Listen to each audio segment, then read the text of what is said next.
Hi friends, ఈరోజు 27th August రంగులరత్నం serial ఎపిసోడ్లో ట్విస్ట్లు అయితే మామూలుగా లేవు. ఇంకా లేట్ చేయకుండా సీరియల్ రివ్యూలకు అయితే వెళ్ళిపోవచ్చండి. అండ్ ఫస్ట్ టైం మన ఛానల్ చూస్తున్నట్లయితే కనుక తప్పకుండా సబ్స్క్రైబ్ చేసుకోండి. మీరు సబ్స్క్రైబ్ చేసుకుంటే మన నుంచి వచ్చే నోటిఫికేషన్స్ మీకు వెంటనే వస్తుంటాయి.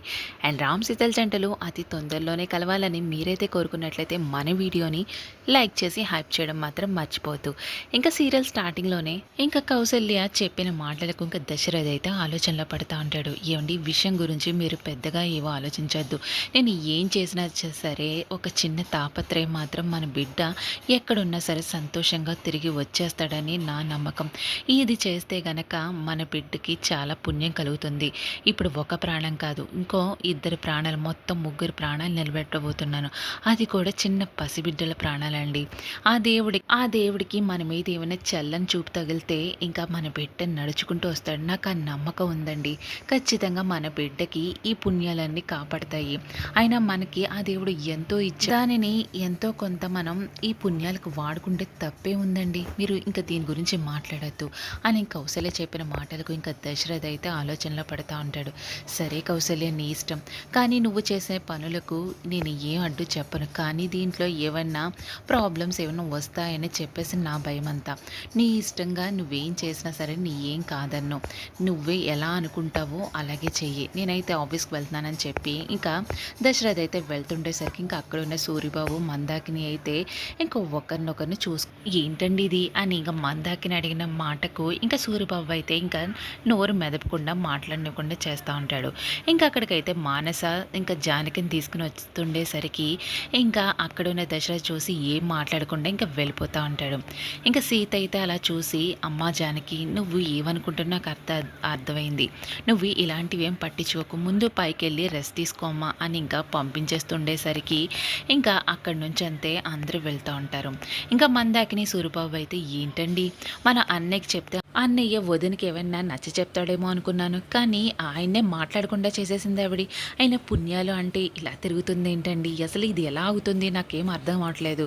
ఆయన 3 కోట్లు పెట్టి ఇంజెక్షన్ ఏంటే మందాకిని, నాకైతే అర్థం కావడం అది అసలు జరగనివ్వండి. దీని గురించి ఆలోచించాలి. ముందైతే ఆ పనిలో ఉండండి. 3 కోట్లు అంటే మాటలా? ఆయన వదిన ఏం చేస్తుందో కూడా అర్థం కావడం లేదు అని ఇంకా అక్కడే ఉన్న ఇద్దరు కూడా ఆలోచనలో పడతా ఉంటారు. ఇంకా మరో పక్క ఇంకా శైలు వంట చేసేసరికి ఇంకా అక్కడే ఉన్న తాతయ్యని, రాణిని, ఆదిత్యని పిలిచి ఇంకా భోజనాన్ని పిలుస్తూ ఉంటుంది. ఇంకా అక్కడ ఉన్న ఆదిత్య అయితే, శైలు నువ్వు వంట చేసావా, నీకు వంట సరిగా రాదు కదా అని అంటుండే. అదేంటి ఆదిత్య, నాకు ఎందుకు రాదు, ముందైతే మీ అందరికీ నచ్చిన వంటలే చేశాను, ముందైతే తిని ఎలా ఉందో చెప్పాలి అని ఇంకా అంటుండేసరికి ఇంకా తాతయ్య అయితే, ఎరా నాకు కొంచెం నీరసంగా ఉంది, ముందైతే మీరు అందరూ భోంచేసేసేయండి, నేను తర్వాత వచ్చి తింటాను కదా అని ఇంకా మాట్లాడుతుండేసరికి తాతయ్య, నాకు అంతా అర్థమైంది, ముందైతే టేస్ట్ చేసి నాకు ఎలా ఉందో చెప్పండి, నేను బాగానే చేశాను అని చెప్తుండేసరికి తాతయ్య మీ మాటలైతే అర్థమైనాయి, శైలు చేసిన వంటకి మీరు భయపడుతున్నారు కదా అని ఇంకా ఆదిత్య అనేసరికి, లేదురా నేను జోక్గా మాట్లాడుతున్నాను అంతే,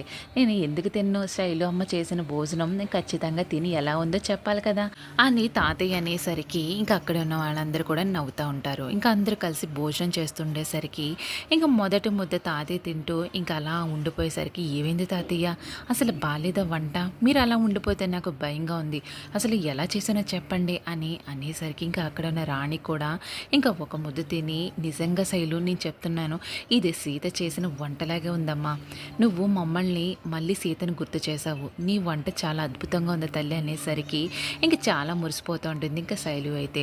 ఇంకా అక్కడికైతే రామ్ కూడా వచ్చేసరికి, ఒరే రామ్ ఇలా రా, ఈరోజు శైలు చేసిన వంట అచ్చు సీత చేసిన వంటలా ఉంది అని ఇంకా రామును కూడా కూర్చోబెడుతుండేసరికి, అత్తమ్మ మీకు విషయం తెలుసా, నాకు ఈ వంట అంతా సీత అక్కే నేర్పించింది, తను చాలా బాగా చేస్తుంది కదా, నేను అక్క దగ్గరే నేర్చుకున్నాను, ముందు నేను అసలు చేసేదాన్ని కాదు, ఇప్పుడు అక్క దగ్గర ఇలా అద్భుతంగా వండగలుగుతున్నాను అని ఇంకా శైలు చెప్పిన మాటలకు ఇంకా అక్కడ ఉన్న రామ్ అయితే ఇంకా మొదటి ముద్ద తిని, శైలు నువ్వు చెప్పిన మాట నిజమే, ఇది సీత చేసిన వంటలా ఉంది, ఒరే రామ్ శైలు మనకి సీతను గుర్తు చేసింది కదా అని రాణి అనేసరికి, అమ్మ సీతను మర్చిపోవడమే కదా నేను మళ్ళీ గుర్తు చేసుకోవడానికి, సీత ఎప్పుడు నా గుండెల్లోనే ఉంది, కానీ ఒక విషయం ఏంటంటే నన్ను వదిలి ఎందుకు వెళ్ళిపోయిందో అర్థం కావడం లేదు, తన్ని నేను ఏ రకంగానే ఇబ్బంది పెట్టలేదు, అసలు మా కాపురం ఎన్ని సమస్యలు ఉన్నా సరే నవ్వుతూ సర్దుకుపోయేది.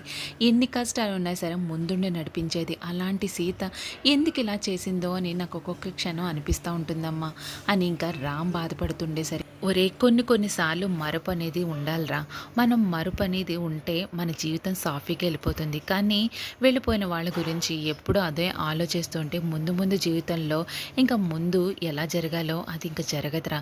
నేను ఒకటే చెప్తున్నాను, నువ్వు మర్చిపోయి ఇంకా మరొక పెళ్లి చేసుకుంటే నీకు అంతా మంచి జరుగుతుందిరా రామ్ అని చెప్పేసరికి, నిజమేరా, సీత గురించే ఆలోచిస్తూ ఎన్నాళ్ళరా, ఆయన సీత లెటర్లో రాసింది కదా నువ్వు మరొక పెళ్లి చేసుకోవాలి. అమ్మా ఈ విషయం గురించి ఇంకెప్పుడు నా దగ్గర మాట్లాడకండి. ఆయన ఎందుకు ఇప్పుడు ఈ విషయాల గురించే మాట్లాడుతున్నారు? సీతను మర్చిపోవడమే జరగదు. అది మీరు చెప్పినా సరే, సీతే వచ్చి స్వయంగా చెప్పినా సరే నేను ఇంకొక పెళ్లి చేసుకునే తీరను. అసలు నాకు పెళ్ళే ఇష్టం లేదమ్మా. నా జీవితంలో సీత తప్ప ఏ ఆడదానికి చోట్లేదు. ఇంకొక స్త్రీ అసలు నా జీవితంలోకి రాదు. నా సీత ఎందుకు దూరమైందో నాకే అర్థం కావడం లేదు. ఇప్పుడు నన్ను మీ మాటలతో ఇంకా బాధ పెట్టకండమ్మా అని ఇంకా రామ్ మాట్లాడిన మాటలకు ఇంకా అక్కడ ఉన్న ఆదిత్య అయితే, అన్నయ్య సీత వదినే తనకు తను దూరం అవ్వలేదు, ఆ దేవుడే దూరం చేశాడు. సీత వదిన ఎప్పుడు మనసులో నీకు మరొక పెళ్లి చేయాలని చెప్పేసి ఈ అబద్ధం అయితే నాతో ఆడించింది, కానీ అది నెరవేరలేదు. కానీ నువ్వు నిజంగా శ్రీరామచంద్రుడు. సర్లేరా ముందైతే భోంచే అని ఇంకా తాతయ్య చెప్పిన మాటలకు ఇంకా అందరూ కూడా భోజనం చేస్తూ ఉంటారు. ఇంకా మరో పక్క బాలు ఒకవైపు కూర్చొని ఇంకా సెల్ చూసుకుంటూ నవ్వుతుండేసరికి ఇంకా అక్కడ ఉన్న శైలు అయితే, అసలు తిను ఇలా నవ్వుతుంటే నాకు ఒళ్ళు మండిపోతుంది. అసలు ఈ బాలు నవ్వడం ఏంటి? నేను ఎప్పుడు కూడా కుళ్ళి ఏడుస్తూ ఇంకా అలా పడుండాలనే కదా నేను ఎప్పటికప్పుడు గొడవలు పెడుతున్నాను. ఇలా నవ్వుతుంటే నాకు ఒళ్ళు రగిలిపోతుంది. ఏదో రకంగా మళ్ళీ మంట పెట్టాలి అని చెప్పి ఇంకా అనుకుంటూ ఇంకా బాలుతో అయితే మాట్లాడుతూ ఉంటుంది. బాలు ఎందుకు నవ్వుతున్నావు? ఏం లేదు శశి, సెల్లో ఏదో ఫన్నీ జోక్ చూసి నవ్వుతున్నానంతే. కానీ నువ్వు నవ్వుతున్నావు, కానీ నేను చూసి నాకైతే చాలా బాధగా ఉంది అని చెప్పేసరికి, ఏవింది శశి, నేను ఎందుకు బాధ వేస్తుంది అని అంటుండేసరికి, నాకు అదే అర్థం కావట్లేదు బాలు.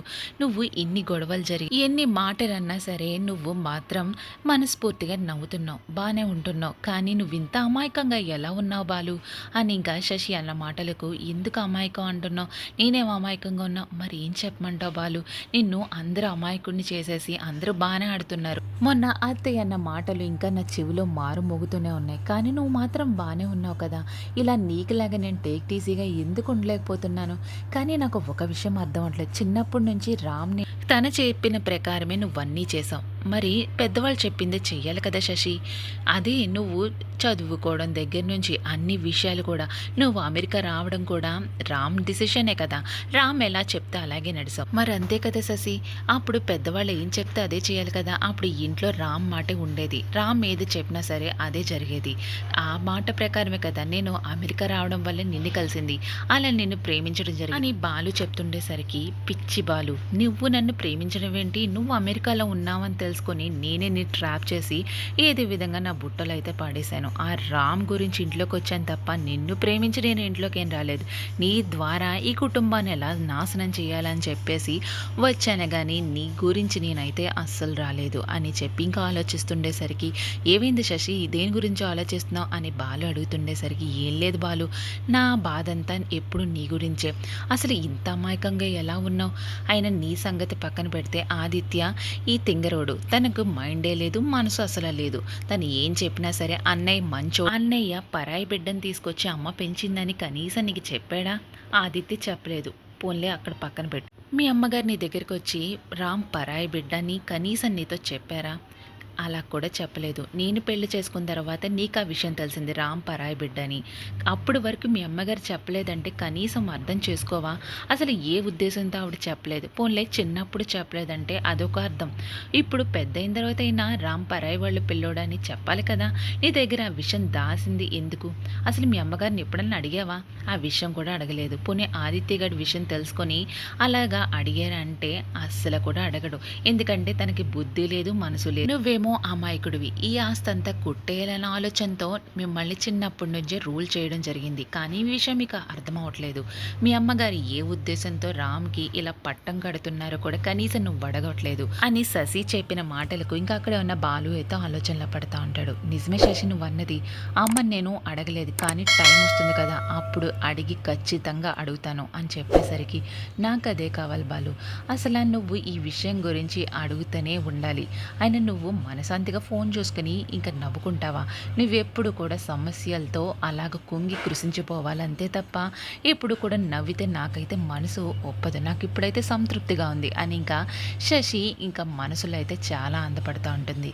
ఇంకా ఈరోజు ఎపిసోడ్ ఈ విధంగా జరుగుతుందండి. మరి ఈ ఎపిసోడ్ గురించి మరి మీరేమనుకుంటున్నారో కింద కామెంట్ సెక్షన్‌లో మనకైతే తెలియజేసండి. అండ్ మరిన్ని లేటెస్ట్ రంగులట్న సీరియల్ అప్డేట్స్ గురించి మన ఛానల్‌ని తప్పకుండా సబ్స్క్రైబ్ చేసుకోండి.